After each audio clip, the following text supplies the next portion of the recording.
full of books, you hear me? You know what I mean, man? Man, full of stuff with these people, man.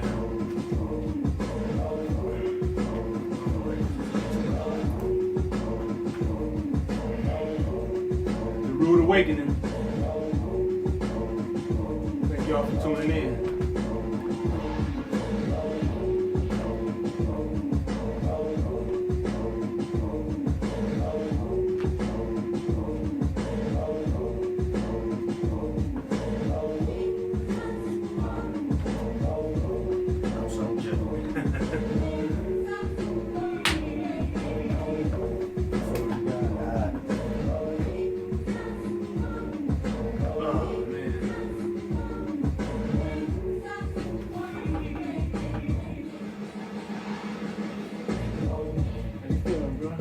Good to start.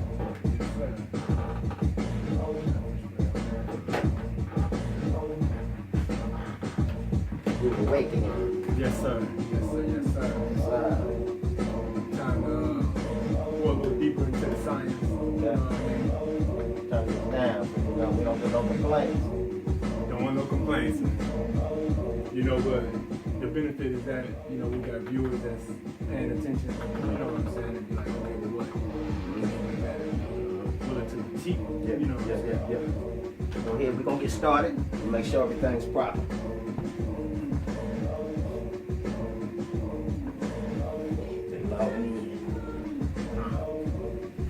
We're gonna start on that.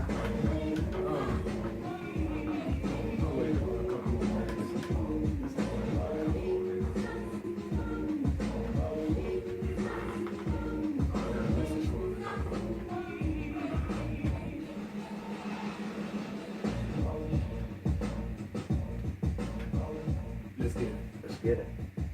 Turn it down a little bit. It's,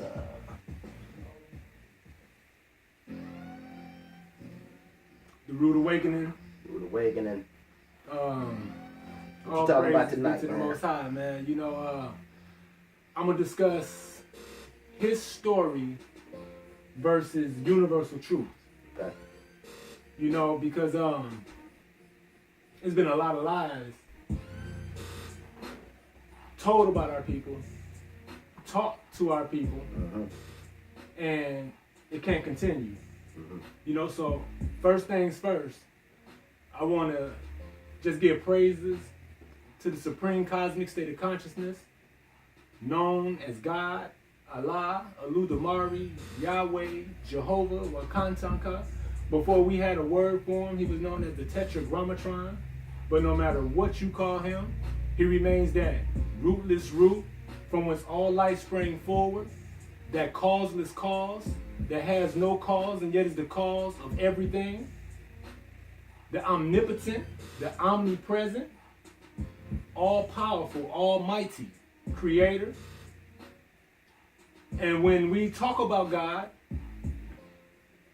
oftentimes we mention him in a masculinity sense. But according to our literature, we consider him to be androgynous, meaning no gender, neither male nor female. Because I don't want to keep excluding women. You see what I'm saying? Because something happened even in the world of religion where chauvinism, male chauvinism, found its way even into the religious realm. And so when we talk about Allah or the life giver, we're not meaning any gender, neither male nor female. We speak of him in masculinity senses at times when we are describing parts of him that the men personify, the dominance, the leadership, etc. But we often also refer to him in feminine senses when we say the caring, the merciful, the patient, etc. And so his characteristics vary from one type of gender to the next. And so we don't want to exclude woman ever, and we got to correct some of the chauvinism that's found its way into the world of religion. But no matter what you call him, he's very upset right now. I mean, if you can't tell by the things you see going on around you, not only in our city, but in this country, if you can't tell by the things that you see going on around the planet, see, there is a problem on the planet that has to be fixed. That problem is you and I. Right. See, we were once a nation of people.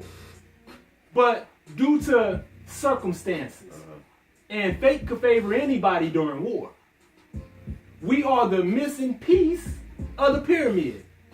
We are that nation of people. It's over 40 million of us inside of this country. Right? Right. If we were in Africa, there's only one country in Africa with more people than 40 million. That's Nigeria. So our numbers suggest that we are an independent nation of people. Right. You see? And so I want to talk tonight about certain biblical and historical realities pertaining to our people so that they'll know exactly who they are. Not who they've been taught they are, but who they actually are. You know? And so, as far as the word man is concerned, I got to get some prerequisites before I begin. Because in scripture we'll read the word man. Man don't mean male. See, that's a misinterpretation, a mistransliteration of the word. Man don't mean male. Man means spirit. And that part of the creator in all living beings. It's man and woman. That spirit is in woman. That's why she's called woman, or reality, man with a womb. That spirit with the womb that's able to bring forth life. Okay. And so when you hear me say certain things, I just need people to understand where I'm coming from. Okay. You know, so if I say man, I'm not talking about no male. I'm talking about that spirit. Okay. That part of the creator that's inside of all of us, male and female. Now, as the spirit, according to our lessons, that spirit was clothed in a body of soul, and then that body of soul was clothed with a body made manifest, or a body of flesh. Okay. See, I got to take the gloves off tonight. I can't keep tinkering around and toying with the people. Okay. I got to give it to them raw and uncut. I'm taking all the quinine off of it. I'm taking all the isotol off of it. I'm giving them uncut truth because I'd rather them OD on truth than keep getting high on these lies. And so, as a spirit, clothed in soul, then clothed in a body of flesh. Well, what's the soul? The soul is the capacity to think, reason, understand, and will. It's neither good or bad.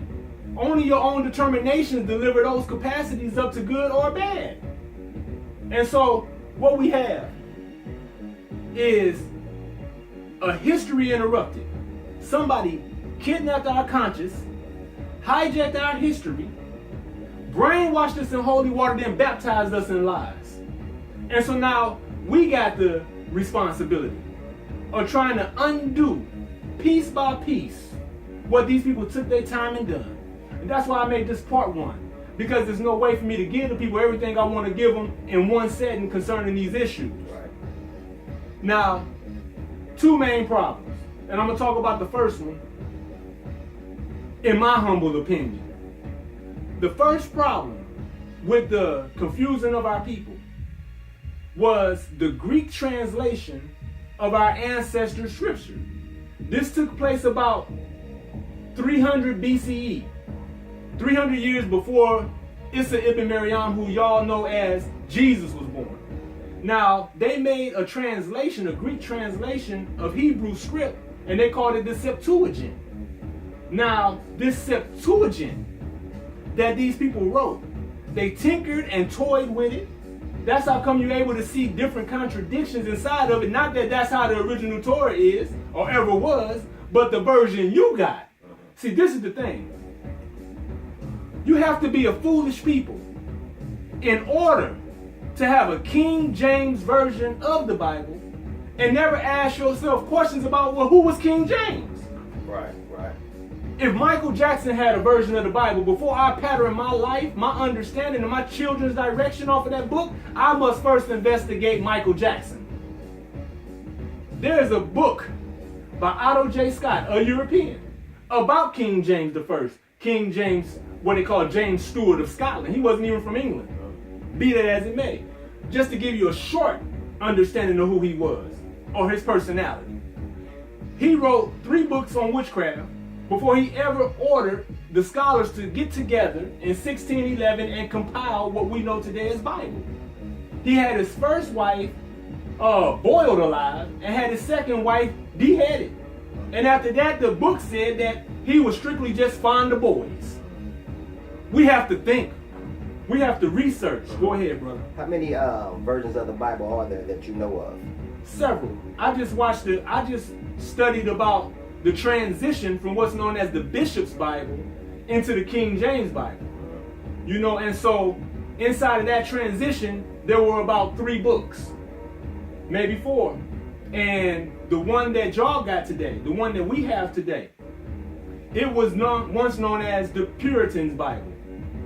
And it eventually became known in the King James sense when they brought it over here to the Americas with them. Be that as it may. Okay. What you know as the Old Testament is actually the Torah. That's actually the Torah. And inside of the Torah, that's our history. And so, of course, the Greeks didn't care about mixing and mingling and tinkering with something that's sacred because it's not their history book, it's our history book. Okay. And speaking of history, in the side of these stories, you have historical encounters that have a prophetical tie to them. So you have a historical children of Israel, and you have a prophetical children of Israel. So all of those stories that you're reading are just to mirror a future people and a future people situation that would take place. And prophecy is actually written 25,000 years in advance, 1 year for each mile in the circumference of the planet Earth. Now be that, think about this. Now you got the Earth, it's sitting in the middle of outer space, weighing 6 sextillion tons. A sextillion is a number followed by 21 circles. So a billion, you know, is 9 zeros afterwards. A sextillion is 21 circles. That's how heavy the Earth is. It's sitting here rotating at 1,037 1/3 mile per hour on its axis, and it's in an elliptical orbit of over 6,000 miles per hour. But yet it feels like the ride is smooth for us. But it's sitting in outer space. You sitting here a spirit with a body and soul clothed in flesh walking around it. So what I'm telling you, the body ain't nothing but a spacesuit. It's just a spacesuit that we use to walk around this planet in our attempt to find truth. That's the reality of the situation. Now, biblically, you had an individual named Abraham. Abraham is precious to the Muslims. He's precious to the Christians. He's precious to those who practice Judaism. He's considered the patriarch of all 3 faiths. Okay, so we got to identify with Abraham first. Well, Abraham, because I got to talk to my people. Okay. Abraham, he had a brother, and his brother's name was Haran. Haran passed while his son was young. His son's name was Lot. Now, Lot was raised by Abraham after his father passed. The uncle raising the nephew. Like D. Capone, Okay, you know, right. that's over there raising buttons, free buttons. Right. You know what I'm saying? And so, Abraham raised Lot. Lot would eventually have a son, and he would name his son Moab. Those who identify with life, see, what you know as religion is supposed to be a way of life. Spirituality is a way of life. Those who identify with the way of life of Moab became known as Moabites. Moabites. Okay, so in other words, Moabites or Moors, their great uncle is Abraham. Our great uncle is Abraham. He would eventually have a son named Isaac. Isaac had 2 sons. One's name was Esau, the other's name was Jacob. Jacob, his name was later changed to Israel. And those who identify with his way of life became known as Israelites. So the Israelites' grandfather is Abraham. The Moabites' great uncle is Abraham. It's the same bloodline. So we identify with these names because the land masses that was named after them. That's an error. See, it's a bloodline first. It's a nationality second. And so these Moabites and these Israelites are descendants of Abraham. Now my question is, let me give you this. Okay, Hold that question. Okay. Because it's a reason why I don't call them Hebrews. Because Hebrew is the equivalent to the Negro, black, or color, or African American. It's the name that the Babylonians placed on the Israelites. That's not who they are. Call them by their name. You see what I'm saying? These are Israelites that was in captivity in Babylon. And on the inscriptions of Sennacherib. Sennacherib was an old ruler. I believe it was a Persian ruler, Sennacherib, and he made an inscription of what the children of Israel looked like, what the Israelites looked like, and their hair was woolly, even their beard was knotted up. You know, you go ahead with the question, brother. Yeah. Go ahead. What do you consider us, right now. This the norm of us. The norm? That may be lost. Lost in this world. As far as what our nationality is? Yeah. The last known nation that we had established, or empire that we had established, was the Moabite/Moorish Empire. So there's no way around it. It's no way around it. And the Moabites had their nationality stripped from them by the powers that be over here. And we're going to talk about that later. Okay. But I got to stay in Bible. I got to stay in the history book for one quick second, right? Go ahead. Now, in the book of Genesis, I believe it's the 12th chapter, where a covenant was made from the Creator with Abraham. And he says, surely, Abraham, I say to you that your descendants will be in a strange land, afflicted by a strange people for over 400 years, and then I will come to them and bring them out of that. Those who they had served, I will punish them for what they did. See, the chastisement of this country for the wrongs that it has committed against our people and peoples around the planet is so close you can stick your tongue out and taste it. They're going to search for peace, but there won't be any. Just because Allah prolongs your punishment, it doesn't mean that he's winking at your deeds. Right. If God allows your wrongdoings to snowball up at the top of a mountain, you can expect an avalanche of activity. Because it's cause and effect. It's karma. What you put forward, it comes back. So if they haven't yet paid for everything that they've done to us, imagine the kind of chastisement that's headed this way. Right. We are the red dot. Because we stuck here with them. We're the red dot on God's dartboard. He got a plan. Yeah.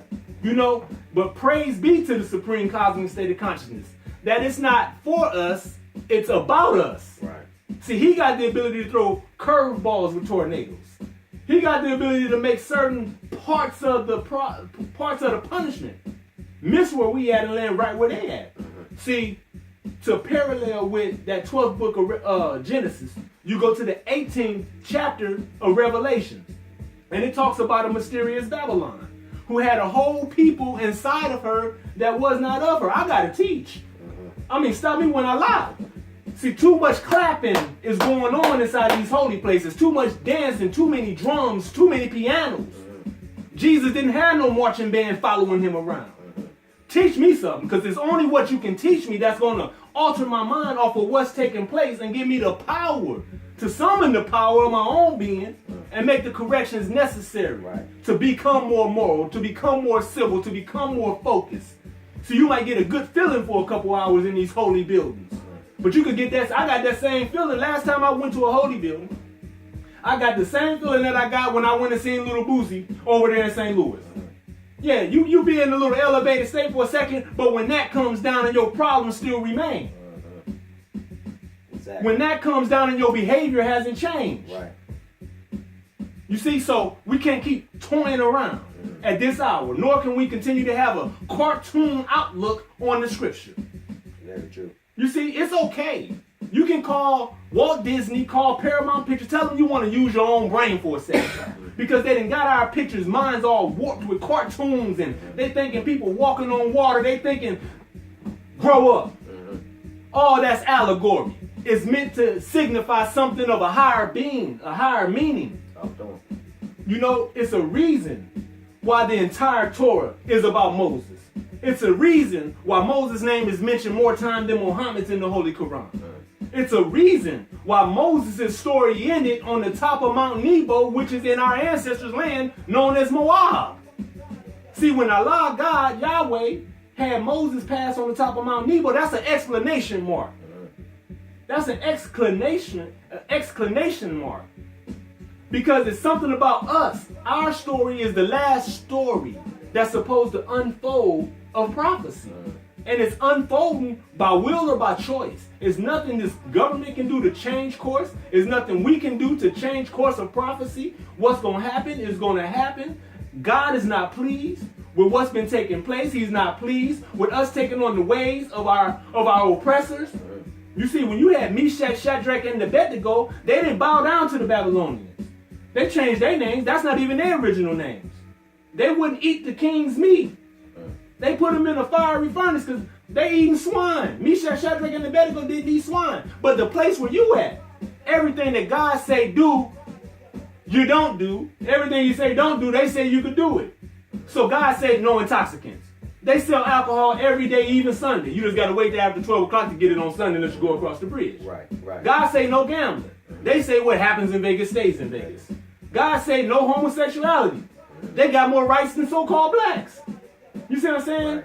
God say don't eat the pig. They call it the other white meat. Where are you at?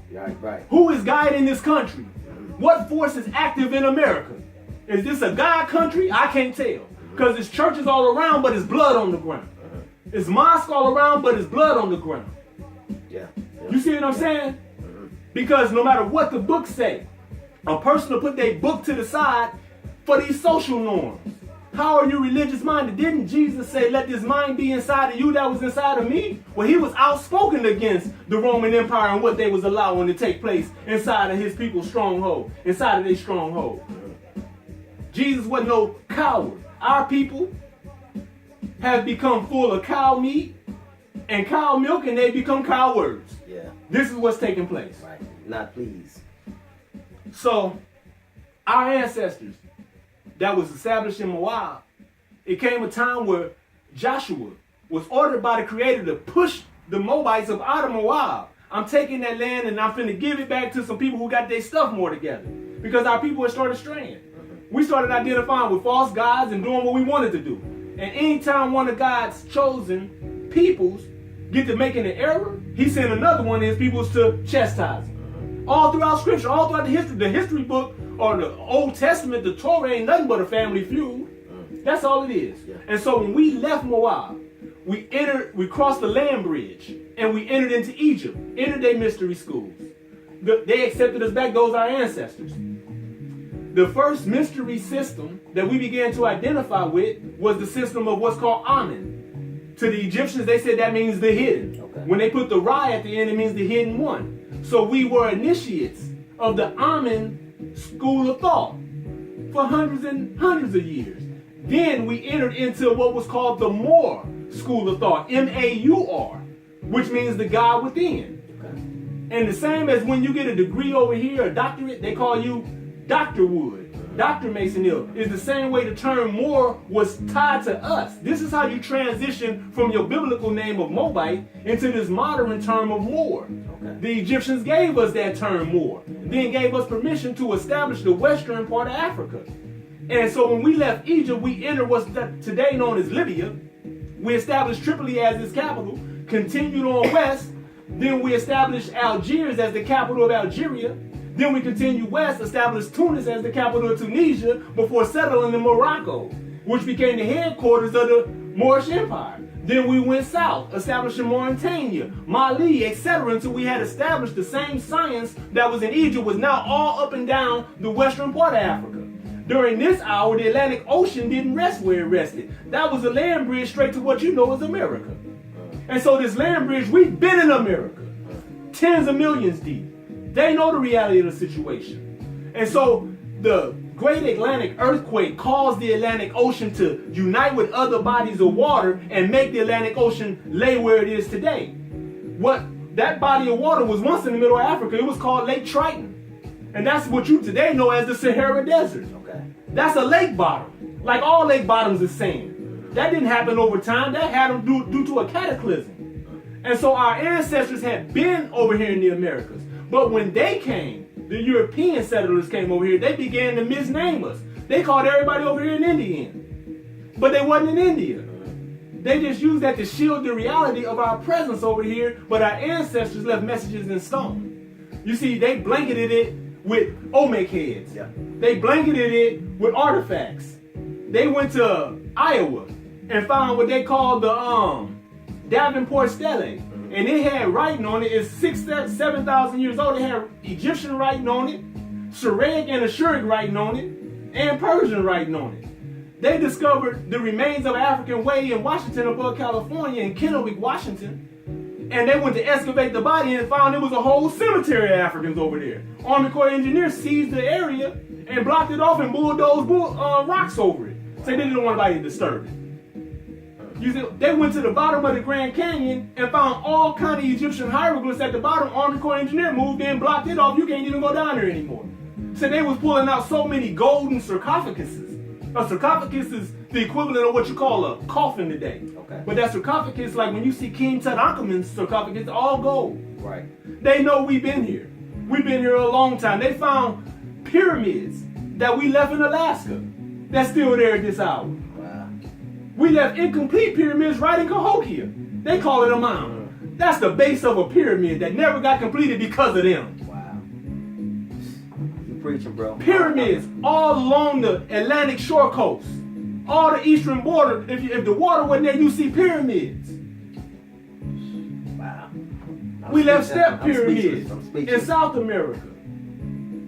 They know who you are, but you don't. So why did this happen? And the scripture says you can find the New Jerusalem inside of the Old Jerusalem. Well, let's check out the spelling of Jerusalem. Jerusalem. All I'm trying to tell you is you precious, you priceless. And so it don't make you better. It make you more accountable for your actions. See, when the next people commit certain wrongs and wickedness, it's carried by Allah in a certain way, God, Jehovah, Yahweh. When you do it, you wonder why our conditions is the way it is. Because we've taken on the way of heathens. We've taken on behaviors and mannerisms. Like when I was talking to Ron C. earlier, the brother said, Mason Hill, these brothers already sagging in skinny jeans. What's next? They're going to be sagging in leggings?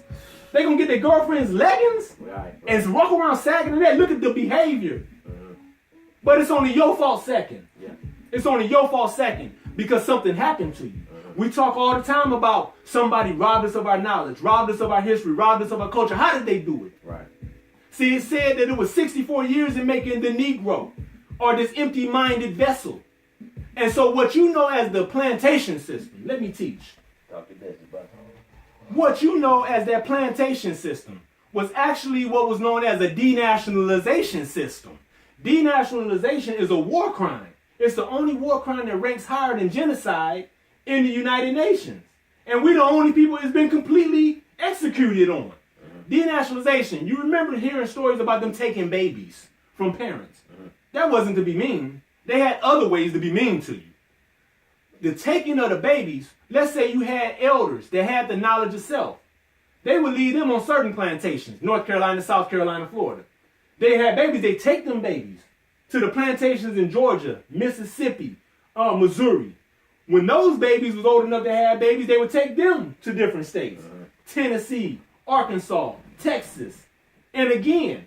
And so what happened was all of the knowledge died off on them first plantations. Then they had them other generations stuck on them plantations not knowing anything.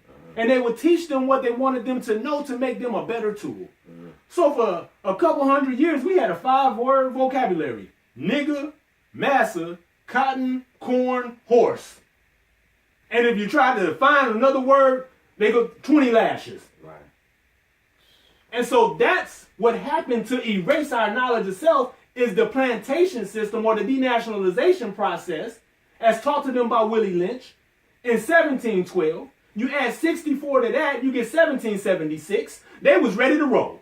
After doing that to you for 64 years, they ready now. Right. But they had one last band of conscious Moors inside of the Americas that was still waving that flag, that red flag with the 5-pointed green star. And wars ensued that spilled off of the Great Lakes onto land. They haven't made anything in America. Everywhere it's a highway, we had a pathway. And they sitting up here talking about some Indians. The phenotypical image they give you of an Indian is actually a Canaanite. And that Canaanite bloodline had several hues. Okay. But what they doing, they giving you the image of that Mongolian strand of the Canaanite bloodline. They sojourned here 15,000 years after we had already been here. Those are brothers. But we are the aboriginal people of the Americas.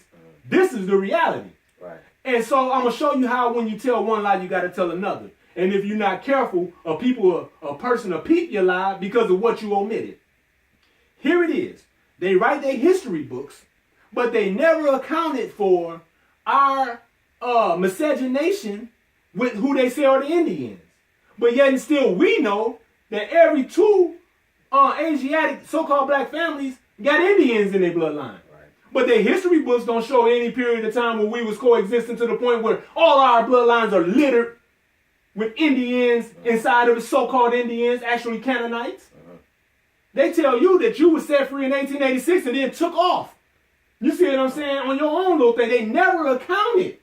Prior to 1865, they said you was on plantations. Right. So where was we ever in close proximity to the Native Americans to intermingle and mix with each other to the point where every second black family in America today got natives in it? Right. We are the natives.